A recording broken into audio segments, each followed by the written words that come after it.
Hello and welcome to Apex Reviews. Today we're going to be looking at board storage on our 2003 Malibu Wake Setter. For quite a while I've been storing surfboards on top of the bimini top. This has worked out pretty well. I used a couple of cargo nets to keep them secure. They didn't move around too much.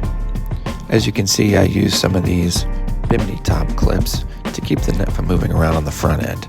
And I used some bungee cords connected to the tower to keep it moving around on the sides. All in all, this has worked well for the last couple of seasons.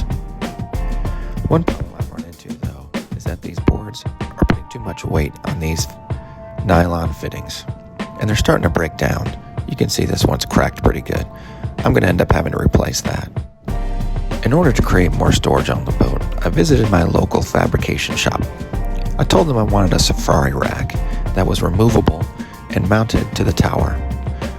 They got to work right away.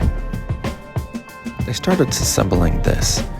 I was thinking they would initially use the round tubing, but the square tubing was easier to work with, provided more strength, and cost a little less.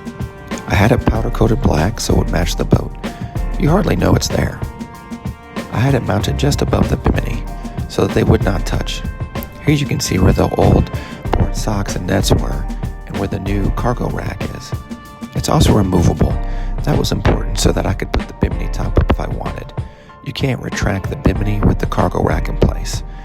The guy who built this told me that it was strong enough for the kids to get on and jump off of, but I'm not going to test that out. The plan is to put the surfboards, maybe some knee boards, maybe a couple of wakeboards or a foil on top of this. It's definitely strong enough for that. Now I've removed the socks and the net, and you can see it's got a nice clean look.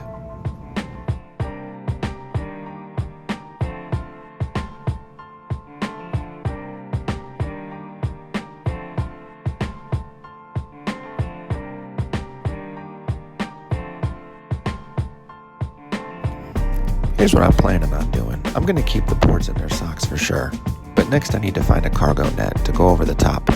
I'm sure Amazon can help me out with that. I've been spying them, and they look to cost around $20. Here it is fully installed. I've got the cargo net, boards installed in their socks. They slide in and out really easily, and I've secured the net at all the corners with some Velcro straps. This has been working really well. We've been on the lake all day, and nothing's moved around. This was definitely a good purchase. I recommend it.